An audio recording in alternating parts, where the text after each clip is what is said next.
baby, please. I'll take a hit or whatever. All right, thank you guys for showing up to this. This is awesome. This was the most selfish thing I've ever planned because I brought a lot of people that I look up to and admire to talk about the thing I really care about, and made them come and do it. And so, thank you all for agreeing to come and talk about 10 years of Hackfort.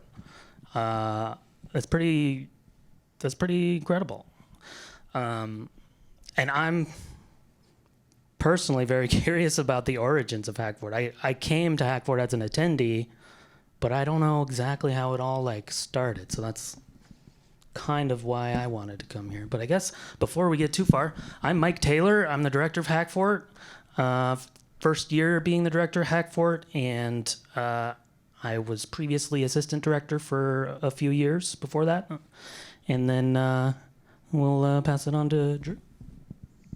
I'm Drew Lorona. I'm one of the founders of Treefort, now retired. And I basically just kind of, the way I got involved with Hackfort was I just am personally kind of into what Hackfort represents. And so I sort of stepped into kind of a mentorship role for a few generations of Hackfort directors, just to kind of aid them wherever they needed my help. And I also did a lot of fundraising from the sponsorship perspective for Hackfort. And I'm Sean Wakeley. I'm former director, now current producer, still working with Mike. Mike was my right hand forever when we did this. He was actually the first person I went to, and he thought that I was asking him to help volunteer. But I was like, no. Like, Janessa asked me to be.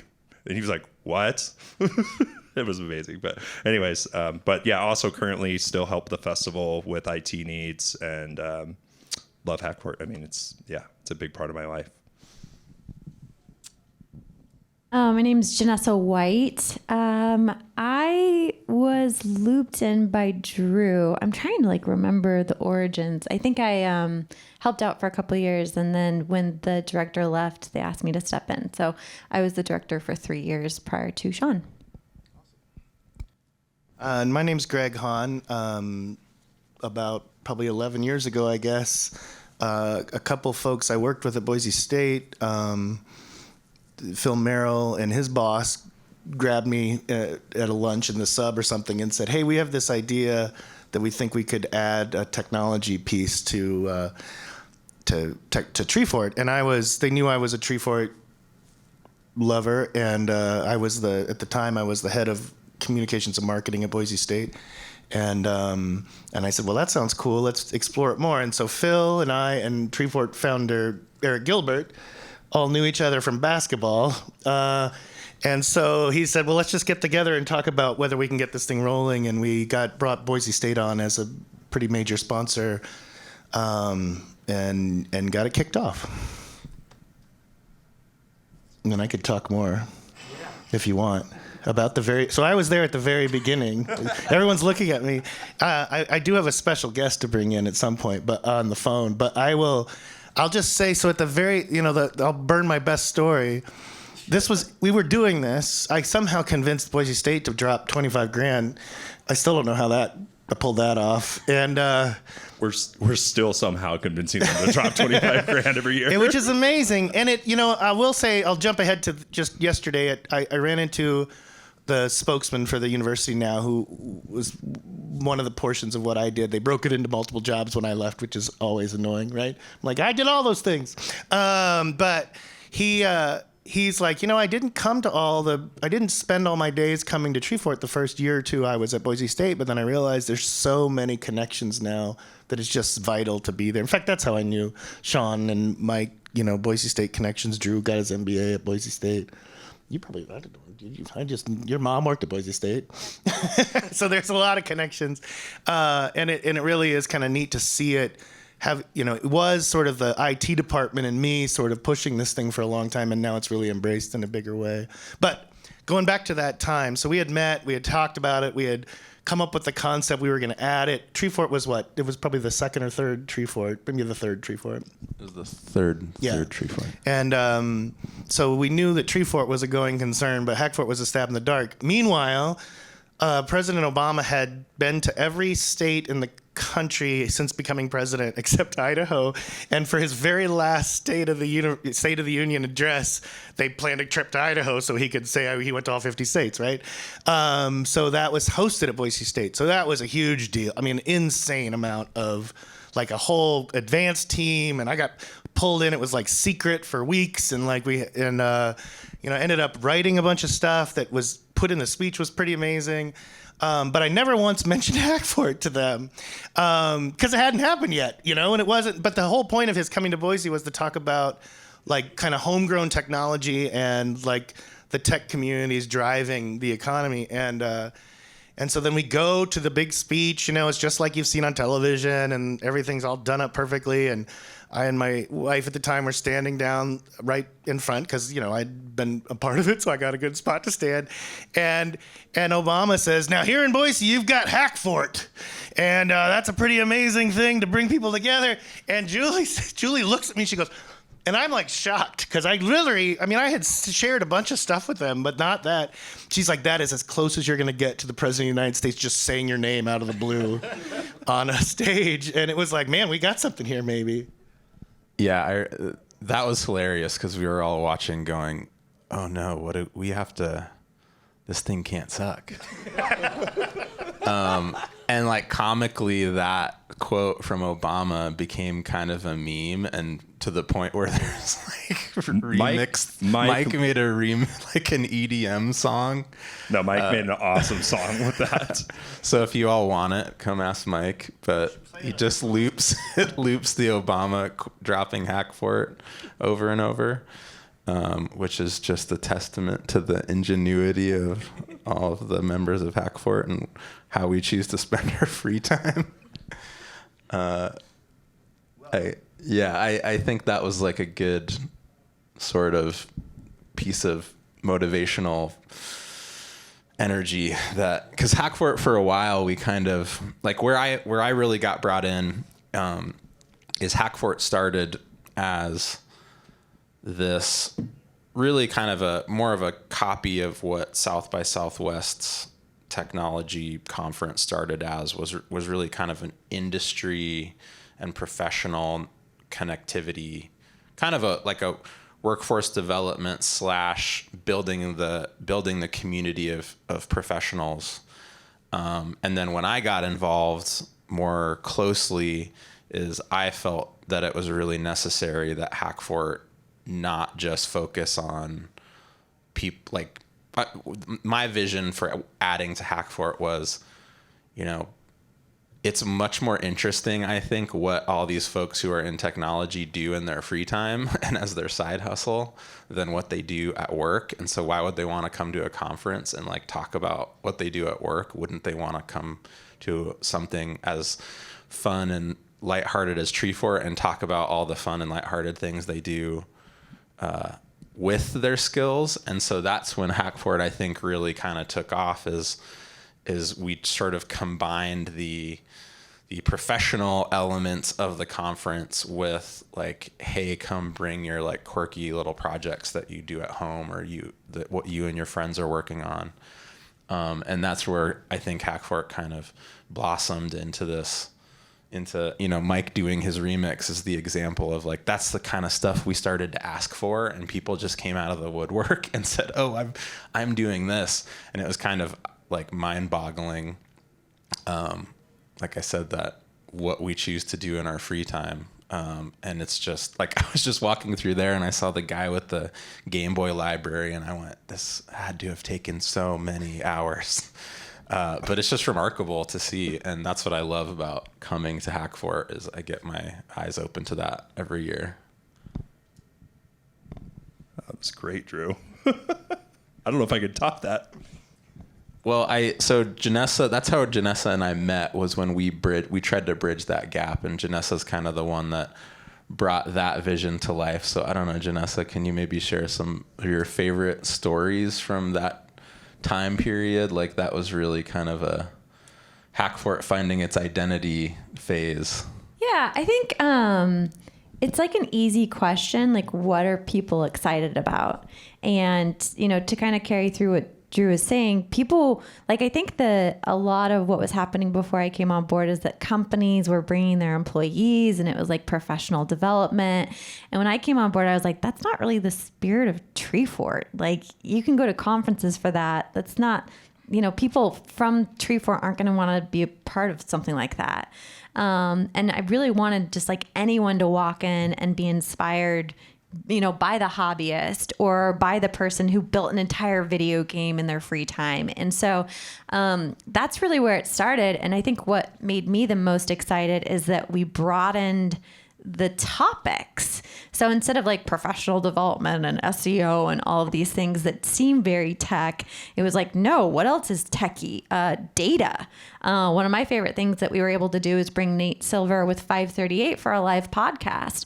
And we filled the Egyptian with that, So whereas we had a hard time with attendance for Hackfort for a long time, suddenly we're doing an event that like the whole community is excited about. And I think that's really what we were trying to like ignite the spirit with Hackfort. And so I think I really enjoyed watching kids come in and learn what a LAN party is, or we were some of the first ones to bring like virtual reality in a public setting to Boise. And so, I think that now it's really common to have like hands-on technology in like public forums. But back when we were doing this, gosh, this had to have been 10, 11 years ago, because Simply Love's 8. Yeah. Damn, I'm old. I've been at this for a hot minute.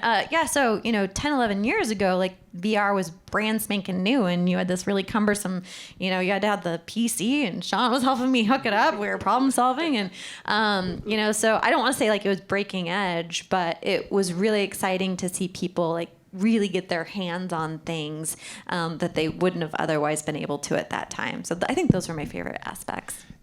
Before we get too deep into the future, I do want to. Jordan, one of our the very first Hackfort director was Jordan Hawks, if I'm remembering right. Jordan's here on. Jordan lives in New York City. So here's Johnny's back there in the back. Here's Jordan. There he is waving. Johnny with his Hackfort. He wore his Hackfort 1 shirt. So we just are talking a little bit about the beginning, and then we just a second ago talked about like this transition when kind of Janessa and Drew took over to kind of, but I wanted to I had you waiting for her call. So Jordan works in film and television. She was a film person when she was here, but she had done some festivals and things. So we had this sort of kind of film production expert, me, which, I was a journalist and then a marketing guy, and then John Michael, couldn't make it here, but he's a dancer, right? And so we had there's a big reason why it was nice to bring some tech folks in, because we had a dancer, a film production person, and a marketing guy trying to pull this thing together. But I wanted to give Jordan a chance just to sort of share a little bit, if you have like a good story, or because you did it for 3 years? And I'm gonna hold the mic up to you. 2014 until 2017. And I think what was most interesting for me is that I realized that there was a lot of overlap between what I had done in film production and what we could do with Hackfort. And it was basically, what do people in the community want to do? How do they want to spend time together? And how can we make that happen? And so there was a lot, coming from a dancer, of someone in marketing and someone in film production, there was a lot we could actually bring to the table. But, also I remember Sean helping me figure out how to fix the Wi-Fi at the shrine that first year or so. There were a lot of things I didn't know, but I think for me, the most exciting part was just to understand, what people wanted to do and try to help bring that vision to life.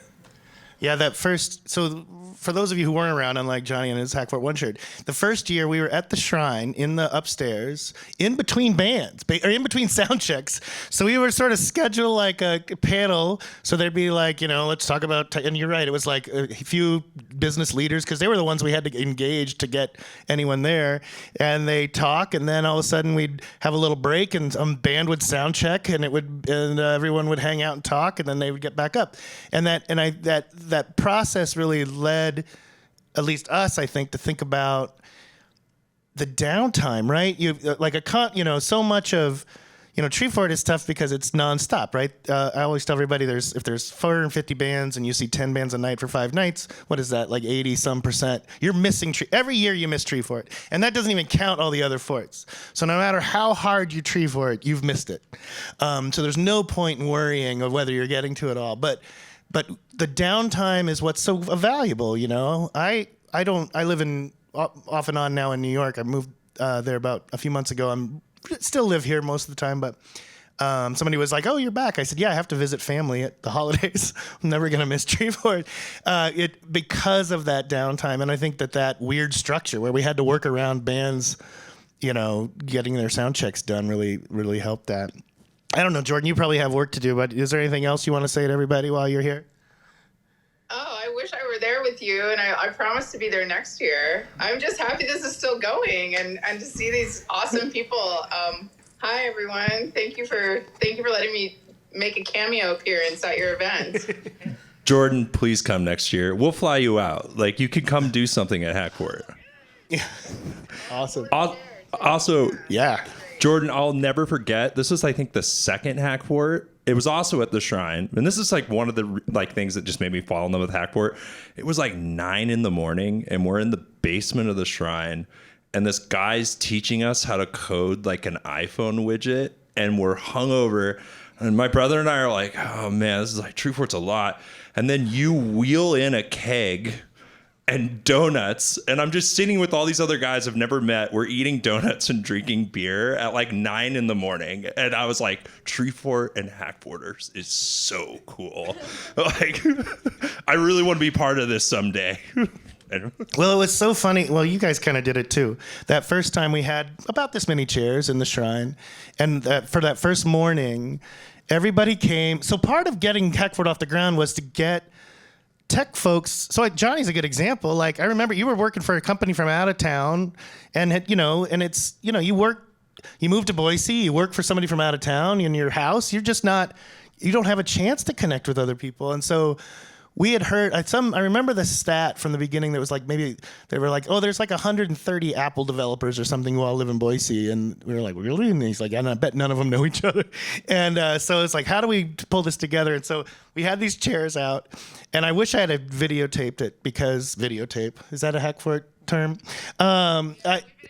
We videotaped it, but the beginning. So I was standing there with Lauren McLean, who later became mayor, and watching everybody come in, and they sat every 5 chairs. Like, one guy would come in by himself and sit, and another guy would come in and sit 5 chairs away. And then eventually, when all the 5th chairs were full, people had to sit in the 3rd chairs. And we're getting closer to the beginning. And then finally, the people who came late had to they had to sit by people, and it was super awkward. But then they started talking to each other, and we were like, "Oh wow, this might work." Well, Jordan, thank you, and we can move into the future of Hackfort. Or the present and last few years of Hackfort. Thank you. Great to see you. Bye. Bye, everybody.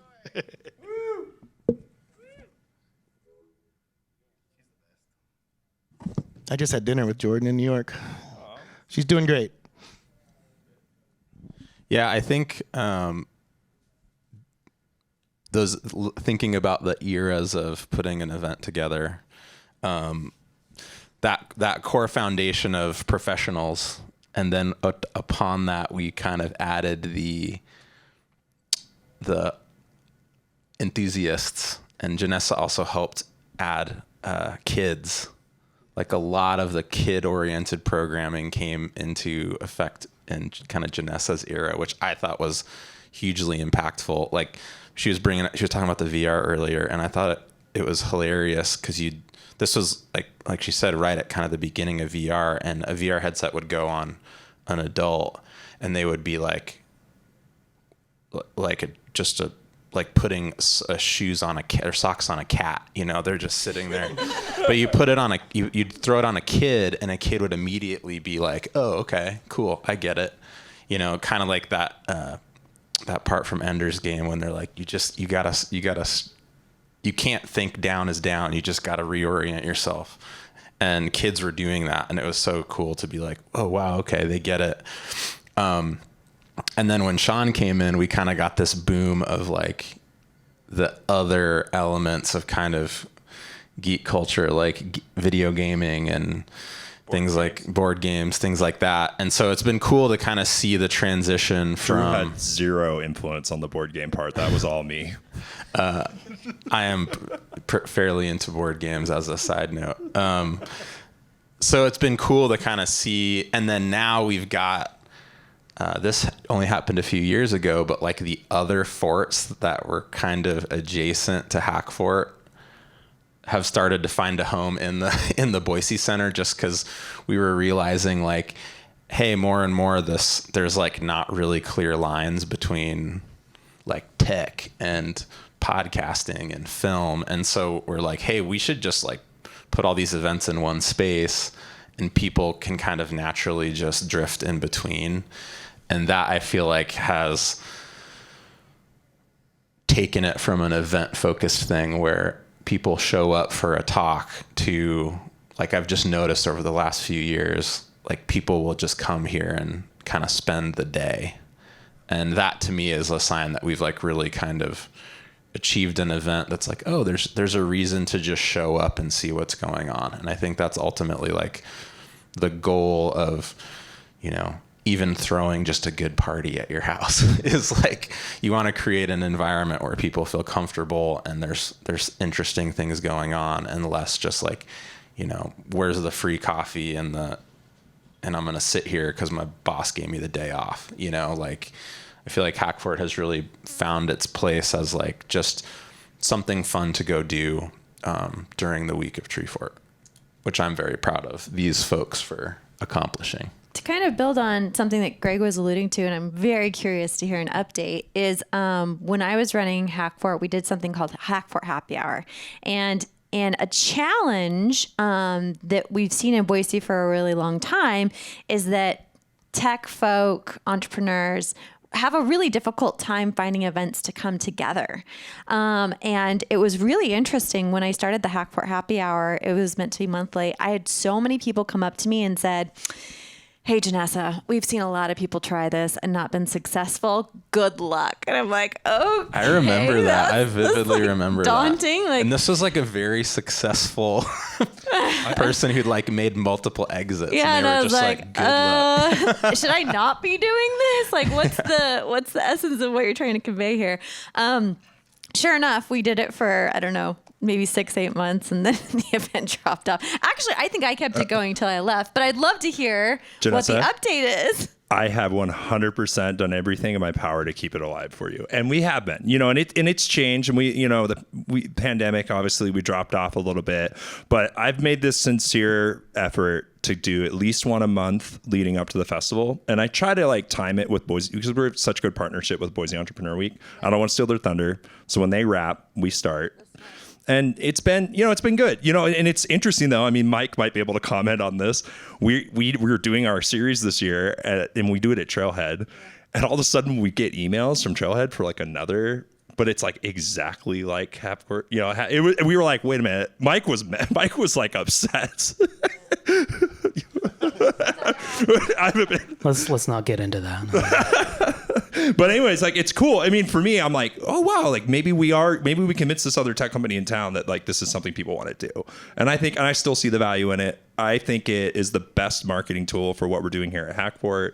And you know, this is where I can meet amazing people in Boise. We always try to focus on local entrepreneurs, local startups, you know, to educate what's going on. But in the end, it's about getting everyone together. And I will say, so guys, I volunteered at Hackfort, you know, pretty much from the beginning. Even though I wasn't a volunteer, I was there and I just was myself jumping in. And then I was like, you know, I really want to step this up. And I think someone connected me with Janessa, and I said, hey, I really want to volunteer at your event. And she was so sweet and really took me under her wing. And believe me, when she came to me to go, hey, you know, I'm starting this company. I don't think I can do this anymore. Do you want to be the director? I was like, what?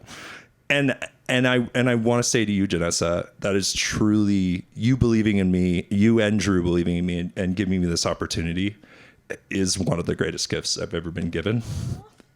Truly. And I think Mike can air that too. being part of this event, being part of Treefort, it really, really has been a big impact. I mean, I might, but anyways, I just had to say that, and you really did grow this foundation, and I feel like there's so much in what Mike and I are doing now that you laid the groundwork for, and with kid stuff and all that, Mike and I are definitely trying to carry that torch. So thank you. Well, thanks for saying that. I think that's actually the beautiful part of Treefort, and this is an encouragement for all of you, is that I think sometimes something can feel really daunting and feel like it's got a high barrier to entry. And I think that for anything, and especially Treefort, it is extremely communal. And I think that there's one of my favorite things about Treefort is how all welcoming the festival is, but how much opportunity there is. And, I think that your story is an important one to tell because you were boots on the ground and you slowly acclimated yourself. And so when the moment came for, that opportunity, you were the natural fit for it. Yeah. And of course, I'm not even thinking about it. You guys are like, dude, you've been, Yeah. And again, looking back, I'm like, oh, I did kind of put in the work a little bit. So I think that's good encouragement for everybody is, I listened to this great speaker the other day who said, the key to life is just following your excitement. And just doing that as wholeheartedly as you can. And you were always the most excited about Hackfort, and so I'm not surprised that it was such a pivotal thing for you. And so I don't know, I guess that's encouragement for anyone else. If Treefort, scratches an itch for you, I think there's always opportunity to become more involved.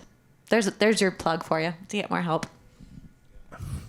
Well, before Drew talks, that's a testament to Drew and the team that launched this thing that I'll bet there are thousands of people who, like us, the non-Drews up here on the stage, feel like a real connection to the festival in a meaningful way, and like we've played a role, even though it's been a tiny, tiny role in this giant, giant thing. And it's hard for people to launch something and then instead of being like, look what we did, it's like, look what, come and do this with us. And that's what you guys have done. It's been amazing. Now say something. Oh, I was actually grabbing the mic just to. I'm kind of curious. Janessa directed to the audience, and I applaud. We were joking before we came here that scheduling the very first event of a 5-day festival is very tricky, and it's who do you? What content do you put up there? So one, I applaud you all for coming to the very first Hackfort panel, but I don't know, I'm kind of curious, I recognize some faces out in the audience, so I know why y'all are here, but I'm just kind of curious, what everyone else's connection to Hackfort or Treefort, or, are you Boise locals? Are you from out of town? I think it's just a good opportunity to kind of transition into building that community kind of aspect, because this ultimately is why we're doing this event. In a decade of Hackfort, how has the zeitgeist changed? How has the audience and the technology changed? I can answer that, I think. Well, not Do it, really, Mike. But when Sean asked me to be the director this year, I went back onto YouTube and I watched Hackfort 1, Hackfort 2, Hackfort 3, Hackfort, every Hackfort from start to finish. That's usually how I start a new project. I'm glad we digitized those early VHS files. They're still there. It's kind of cool. And what I noticed in that is the first Hackfort, there was a tone of the local developers here were trying to justify that they were still living in Boise and not going to Silicon Valley. And so there was that tone the whole time of we choose to live here. And that's certainly changed in 10 years. We're not, justifying why we're here. We're actually probably saying go back to California a lot of the time, and then, the first few Hackforts were very civic oriented, and I did, try, there's a lot of things in this Hackfort I've tried to model after the original Hackforts in the spirit of the original Hackforts. Like, instead of the apathon that took place, I'm doing a game jam, which has 40 different people signed up to go do it, which is awesome. Who knew if it would be successful? And then, civic-oriented things. There's a panel later today about the open primary initiatives that, anyway. There's a lot of subtle changes, but a lot of things are still the same. I don't know if anyone else can. Yeah, I can say, I just feel like Mike and I are always, and I saw Janessa do this, it's really easy when you're starting programming for the year. You're like, what's the hot topic? Oh yeah, people talk about this AI thing a lot. What's ChatGPT? So there's always those easy hitters that and I think Mike and I always tried to balance bringing on someone who could be an expert and educate people on a topic, but also make it fun and interesting. And by the way, this is just a shameless plug. Peter Bordeaux is coming back from last year. He was the highlight of Treefort. He's a quantum physicist and does quantum computing, and don't miss his talk. That's Sean's hot tip. But no, there's always the trends in technology, but it's also kind of trying to think about, I think over the years, we've really tried to think about what's going on in Boise, just what are things that are relevant to our local community? What are those hot button issues? But then also Mike and I like video games. Let's just bring more video game stuff in, and let's make it fun. This is Treefort, and I think Janessa really helped us learn, set that bar. We don't want to be that boring conference in the end, and we've just Mike and I are constantly trying to think about how can we do speed dating, networking, instead of just a networking event or something, try to make it fun and interesting and different, and because it's Treefort.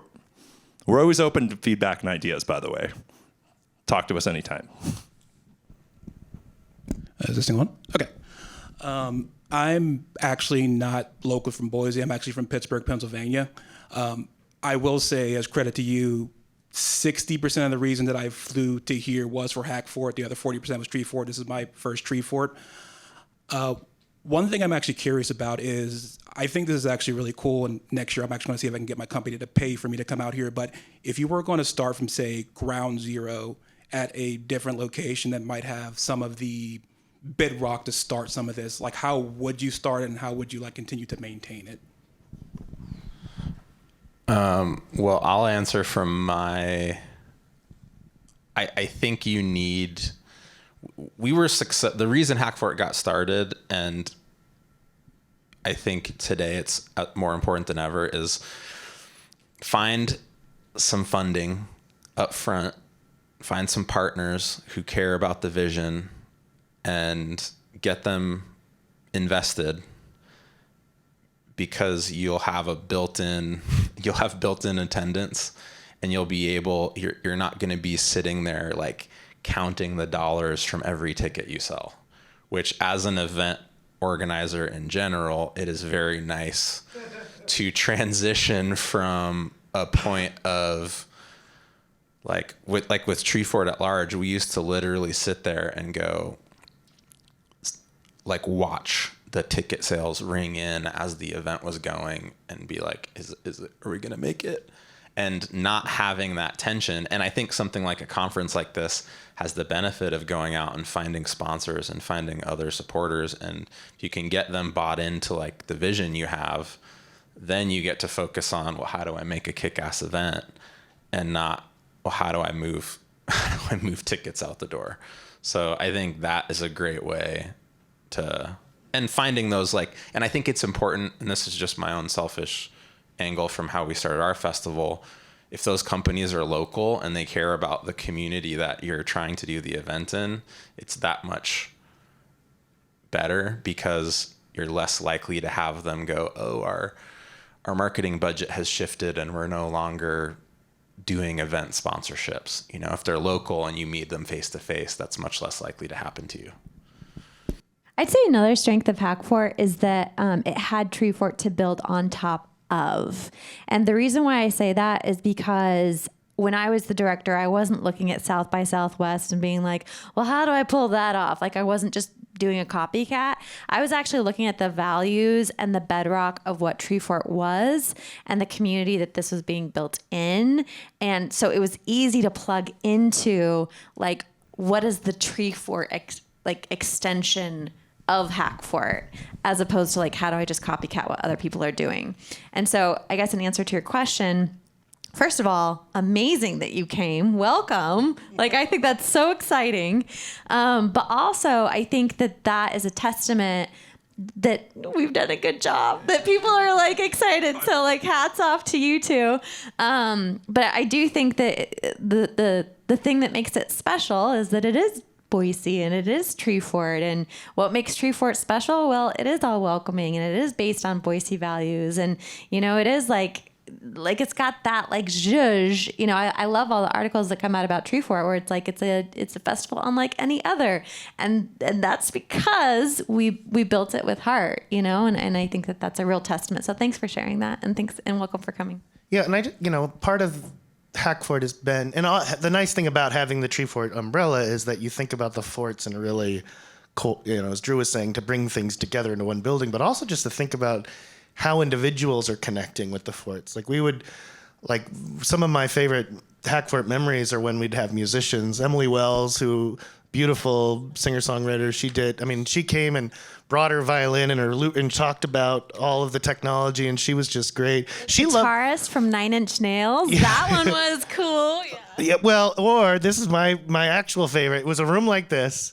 And have you all seen Magic Sword? Is anybody familiar with Magic Sword? So Magic Sword is a Boise band who they wear like kind of Daft Punk style masks, and they have built an entire backstory about themselves, about like this sword that's been stolen by evil and they need to reclaim it for good, and no one knows their identities, and they wear these costumes all the time, and the kids are all super. I was just at their part of the reason I'm having a hard time scraggling through this is I went to their show last night until about 2 a.m, and because they're so fun and it's just such a spectacle, and it's just basically like it's the vamp. If you want to imagine what the music's like, it's the vamp of an 80s power ballad, but for an hour, without singing or anything. So at any rate, we had, what does he call himself, like Red Face or the Keeper come to talk, because they use a ton of technology in the thing. So, but of course his identity's a secret. So we were like in between. So we had a panel of a bunch of nerds like us, and then it was like the lights dim, and the stage comes up and he walks out in his costume. And there's I don't remember who did the interviewing, but somebody was like, "So tell me how you do your, and he's like, magic, and then it became just a regular conversation about technology and music. But that was just, to me, that's like what we can do at an event like this because of this overarching thing. No, Greg, that's a really good, point though. It's just one of the beautiful things about Treefort is the crossover.